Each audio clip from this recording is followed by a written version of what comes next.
Make a difference in your community. Apply today at valleywater.org. In this week's Marketers Report, Raja Manar, Chief Marketing and Communications Officer of MasterCard, talks about measurement. Measuring sonic and sonic branding, the principles of measurement are the same, but the parameters that you measure are different. We measure, and what we find is our investment is paying for itself in oodles. As the #1 audio company, iHeartMedia gives marketers access to the audiences, trusted influencers, and data you need to grow. If you're a marketer, go to iHeartResults.com. Your weekend cheat sheet. This weekend with Nick Poliokini. Friday evenings at 8 on Later with Mo Kelly on KFI. Next to me. See when things go naturally. Just say the word and I'll part the scene. Just come over here, sit next to me. Gary and Shannon, KFI AM 640, live everywhere on the iHeartRadio app. A couple stories that we are following today. Congressman George Santos, the New York Republican, infamous for fabricating some key parts of his life story, is being charged now with embezzling money from his campaign, lying to Congress about his income, cheating his way into unemployment benefits. He is expected to appear in court in New York later on next hour, as a matter of fact. Senator Dianne Feinstein back in D.C. after a nearly 3-month absence because of health problems. I know some people who have suffered from shingles, and it is not fun, and probably less fun when you're 150 years old. When you're 89. So she is expected to cast a vote today, which would be her first recorded vote since the middle of February. She's missed 91 floor votes while she's been recovering from shingles. Yes, she arrived in Washington yesterday just after, or close to 5 o'clock. Widely followed measure of inflation rose in April, though the pace of the annual increase did provide some hope that the cost of living will head lower a little bit later this year. So the consumer price index that we're looking at measures the cost of a bunch of different goods and services, increased 0.4% for the month. That would be in line with what the Dow Jones was with the Dow Jones estimate, but that is an annual increase of 4.9%, slightly less than what was expected. So that's good. The annual rate was 5% specifically in March. Angels lost to the Rangers yesterday 3-1. But once again, we were kind of joking about this. Once again, Shohei Ohtani has done something that only Babe Ruth did before him, or has broken a Babe Ruth record. In this case, in the second inning, I think it was, he struck out his 502nd batter of his career, which means he has more strikeouts in his career than Babe Ruth. Did I hear a rumor that he could go to the Dodgers?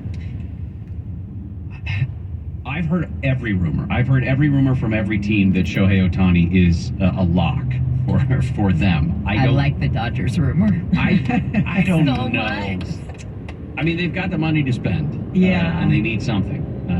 But I don't know. But the Angels ended up losing to the Rangers 3-1. The Dodgers won. Dodgers beat the Brewers 6-2. But Rowdy. Rowdy hit his 10th home run. Yes, he did. Cousin Rowdy. And when that happens, it's so funny because I'm in the newsroom and all of a sudden I see alerts on my phone and it's, people who follow me, your cousin hit a homer. Your cousin hit a homer. His 10th home run. I think he's tied for 4th or 5th in the National League. So this morning, by the way, the Dodgers are going to take on the Brewers once again in Milwaukee. That first pitch is just an hour from now. You can listen to the game in HD on the free iHeartRadio app live from the Galpin Motors broadcast booth. Use the keyword AM570 LA Sports, or do what we're going to do, which is watch it with the sound off. E. Jean Carroll said she was overwhelmed with joy and happiness after that ruling came down yesterday that former President Trump will be held liable for sexual abuse and defamation, not rape. And that's an important distinction. He did find him liable for sexual abuse and battery. And this was safe under the law. And this was a defamation case. It started as a defamation case, and the jury found that Donald Trump lied. The damages awarded here were $5 million. You didn't ask for a particular number. Were you surprised when you heard the jury come back with that figure? I didn't even hear the money. This is not about the money. This is about getting my name back. And that's what we accomplished. Robbie had to tell me later how much the damages were. Robbie is her attorney. That was from the Today Show. She was also on CNN this morning. Eugene, what went through your head when you heard that? Well, I just immediately say in my own head, oh, yes, you did. Oh. As Bobby Arlo was asking the question of when the finding was that he was not liable for the rape, what went through your head? Eugene, what went through your head when you heard that? Well, I just immediately say in my own head, oh, yes, you did. Oh, yes, you did. See, that's my response. So look, New York law on sexual crimes like this is complicated and it's not probably appropriate for morning viewers. But the truth of the matter is that sexual abuse, which he was found guilty of, is a very, very serious offense. I'm not going to get into the body part situation with you, but people go to jail for sexual abuse. It's a very serious offense. And most importantly, Eugene brought this case because she wanted her name back. As you said at the very beginning, she got her name back and the jury found that he lied. And he lied about her maliciously. Okay, not to get too graphic, but the body part simply in that law that they were told to use as the matrix through which they were going to look at the evidence, it was, did tab A go into slot B? And the answer, according to the jury, was there was no way that they could prove that to a preponderance of evidence, or there wasn't a preponderance of it. Because remember, it's not a criminal court. It's not beyond a reasonable doubt. Right. It's just a 50% likely that happened. And the jury decided that was not the thing that they were going to go with. They were uncomfortable with that. But that the sexual assault argument, which can be a much more broad category about the things that one person does to another, that's where they found him liable. And this incident dates back to 1996. Yeah. Trump's lawyer pointed out that she never filed a police report. Her lawyer says she did corroborate it with two of her friends when this happened thereafter. That was part of the trial as well, the 7-day trial. This is the first time that Trump has faced any sort of tangible consequences. Yeah, and it's one. I mean, she was adamant about they are going to get the money. They were asked, well, are you certain that you'll eventually get a check? And she seemed absolutely certain that they would in fact do it. Now, his comment, by the way, afterwards, he obviously took to his Truth Social and posted a video about it. What else can you expect from a Trump-hating, Clinton-appointed judge who went out of his way to make sure that the result of this trial was as negative as it could possibly be, speaking to and in control of a jury from an anti-Trump area, which is probably the worst place in the United States for me to get a fair trial. We'll be appealing this decision. It's a disgrace. I don't even know who this woman is. Now, he kept repeating that. He repeated that in the deposition. He's repeated it over the course of the last couple of days. That's not a defense against sexual assault. That you don't know who the woman is, that's not a defense. And it's a weird thing that nobody's telling him, hey, enough with that. Enough by you're not helping yourself by saying. Well, he also said in the videotape deposition that I don't know who she is, but she's mentally sick. Right. That was part of his video deposition that was played before the jury. That deposition taken in October. He says this is a disgrace, a continuation of the greatest witch hunt of all time. Again, Joe Tacopino, his attorney, also made that point yesterday outside, said that he can't get a fair trial here.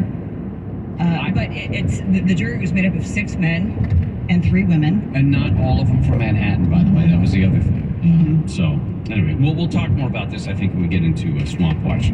Coming up, though, the 6-year-old boy who shot and injured his first-grade teacher, his mother, who is also being charged in this case, is speaking out. We'll hear from her in one of the interviews that she did recently. Gary and Shannon will continue. Marlo's in for Shannon today, and Jennifer Jones-Lee is live in the KFI 24-hour newsroom. Inflation marches on, but there are signs it's slowing. The latest Consumer Price Index report shows prices in the U.S. rising just a hair in April. Norfolk Southern Railway says it'll make payments to homeowners if their properties sell for less than what they were worth before February's train derailment in East Palestine, Ohio. And there's a high school student in Louisiana with $10 million in scholarships offers who is on his way to the Ivy Leagues. Dennis Barnes got scholarship offers from 188 colleges and universities. Now he says he will attend Cornell. SoCal weather from KFI. It's a partly cloudy day ahead with a slight chance of a shower, highs in the mid-60s to low 70s. This report is brought to you by Los Angeles County Department of Mental Health. Let's get a look at your drive with the KFI in the sky. Back out that road work. 91 freeway eastbound through Riverside. We have Caltrans working Van Buren to Adams. Right lane shut down till around 2:30 this afternoon. Really heavy delays starting back at Magnolia. Westbound side of the 91 just before McKinley. We have a crash there. Moved over to the right shoulder, but that's heading clear drive as well, starting around Tyler Street. And again, on the westbound side of the 91 heading into Bellflower. 91 west from the 605 to Bellflower Boulevard. Right lane and the Bellflower off-ramp shut down. That's got you back to all the way to Studebaker. KFI in the sky helps get you there faster. I'm Robert DeBucky. Binge listen this and all your artist stations, plus any song from our library of millions of songs, all ad-free. Get your free 30-day trial of iHeartRadio All Access. You'll love it. Don't be basic, be extra. Start your free 30-day trial of iHeartRadio All Access now. This week at Safeway, get boneless, skinless chicken breast, $1.49 per pound, member price. Plus, mix and match strawberries, 1 pound, blueberries, red raspberries, or blackberries, 6 ounces. Buy 2, get 2 free, equal or lesser value, member price. Also, mix and match Coca-Cola 12-pack, 12-ounce cans, or 8-pack, 12-ounce bottles. Dasani water, 24-pack, or AHA sparkling water, 8-pack. Selected varieties, buy 2, get 2 free, equal or lesser value, member price. Visit Safeway.com. Download the Safeway Deals and Delivery app, or head into your local Safeway for more great deals. Are you feeling tired? Or are you actually just thirsty? Grab a water, my friends, to help hydrate and feel energized. The healthy way. Funded by USDA SNAP, an equal opportunity provider and employer. More healthy victories at CalFreshHealthyLiving.org. The free iHeartRadio app is #1 for music, radio, and podcasts, all in one. Discover a new podcast from our library of over 350,000 titles. Here's an iHeartRadio podcast preview. This region of West Texas, known as the Permian Basin, is in the midst of the biggest oil boom in history. The Permian Basin is the epicenter for oil and gas production in the free world. This unprecedented production has transformed the region from a depressed desert into a land of opportunity. My name is Christian Wallace. I was raised in the Permian Basin, in a small town called Andrews. I grew up on tales of the region's legendary booms and busts. I even spent a year working as a roughneck in the oil patch after college. But I've never seen or heard of anything like this. Against all odds, the Permian Basin has become one of the most important swaths of land on Earth. The boom is reshaping the world's climate, economy, even our geopolitics. We are now the #1 energy producer in the world, and I'm not going to lose that wealth on dreams, on windmills. Yet few understand this place or its people. This is a story of roughnecks and roustabouts, of billionaire wildcatters and wannabe dreamers and full-on hellraisers, and of average folks just trying to get by as the world around them is turned upside down. From Texas Monthly and Imperative Entertainment, this is Boomtown. Listen and follow this podcast for free on the iHeartRadio app. #1 for music, radio, and podcasts, all in one. iHeartRadio goes one-on-one with Brian Adams to discuss how change is inevitable. Many things happening. One thing that has been most constant in all of it has been change. Nothing has been the same. Nothing stayed the same. And whether it be working with the same people or not, I mean, because most of the guys that work with me have been with me the whole time, and that includes even the people that are technical in the studio and everything. But nothing stays the same.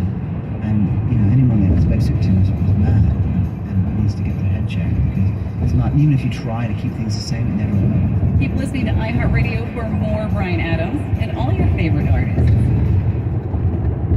These baseball cards. Vin Scully would call the game, and I moved my baseball cards. We learned the game from Vin Scully. That's right. Vin Scully was great, man. Hey, Rich, you ever heard of Vin Scully?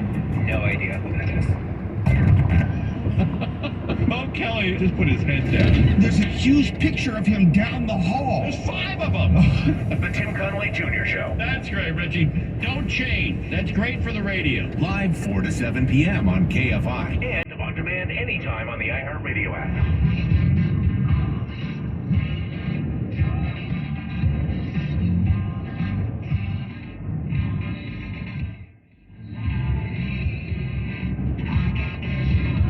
Gary and Shannon, KFI AM 640, live everywhere on the iHeartRadio app. A couple stories that we've been following and will continue to follow. One of them is that George Santos, congressman from New York, due in court next hour. He is been indicted on charges that he embezzled money from his campaign, that he lied to Congress about his money, that he cheated his way into unemployment benefits. 13 counts. Yikes. But no word on him resigning anytime soon. And not a lot of pressure from Congress, from other members of Congress, for him to do so, at least not Republicans. I think that's trending right now on Twitter. Hashtag Santos resign. Yeah. We have also talked yesterday more about it. We will revisit it in Swamp Watch, but Title 42 expires late tomorrow, and we are bracing for, we expect to be a surge of migrants. Bill Malugin from Fox tweeted that from Customs and Border Protection sources, Border Patrol apprehended, now these are the ones that they apprehended, 10,300 people who crossed illegally yesterday. Monday also broke the 10,000 threshold. Those are the highest single-day totals ever recorded, and it's expected to go even higher. Now, tomorrow, it's technically, Title 42 is technically still in effect. Alejandro Mayorkas said that it's a minute before midnight tomorrow night that it expires. And this, again, is in alignment with the public health emergency in the United States as it relates to COVID. That expires tomorrow. Tucker Carlson also announced yesterday, a lot of stuff happened right after we left the show. He announced that he's going to do a new show on Twitter. Didn't Elon say that that's not necessarily the case? No. What he said was they didn't sign any sort of deal with Tucker Carlson. Got it. So he can put the show on Twitter anytime he wants. And Elon Musk did say in a tweet, there's no official deal with him, but he says on this platform, unlike the one-way street of broadcast, people are able to interact, critique, and refute whatever he or anyone may say, and invited content creators from both sides of the political aisle to use Twitter as that platform. So that's what he said specifically. So Deja Taylor is the mother of a 6-year-old boy who shot his teacher in the classroom back in Virginia, right at the beginning of the year. January 6th. And we now know that she has been charged because of the I don't remember the exact term, the danger of giving him access, or he had access to her legally purchased weapon. Now, she did in this interview with ABC News say that he was diagnosed with ADHD. And if you remember, she was required to literally go to class with him. They would only allow him in that elementary school if he had a parent on campus with him. What can you tell us specifically about your son's disability? So he has ADHD. Some are able to have it at a very mild rate, but he's off the wall, doesn't sit still, ever. And why did the school decide that it was no longer necessary for the family to be in class? He had started medication and he was meeting his goals academically. Had your son ever spoken about hurting the teacher, or was there anything, any angst that he had against her? No, he actually really liked her. I will say that week he did come home and he was talking, a lot about how he felt like he was being ignored. So he would come home and, Mom, I don't think that she was listening to me. I didn't like that. And then actually he ended up getting suspended the next day because he was in class. He was trying to tell her something. And she asked him to go sit back down. He threw his arms up. He said, fine. And when he threw his arms up, he knocked her phone out of her hand on accident. And he got suspended for that. So the lawsuit that the teacher filed against the school district, $40 million lawsuit, she said, or her lawyers said, that he took that phone and threw it on the ground to the point where the case and the screen were cracked. It doesn't take a lot to spiderweb a screen on a phone like that, but that's a very different story than what he was telling his mom. She was shot point blank range. Yeah. The bullet went through her hand and into her chest. She's gonna be okay physically. I don't know if she returns to teaching, because I don't know. I mean, that environment might be too much for her So one of the questions that the reporter asked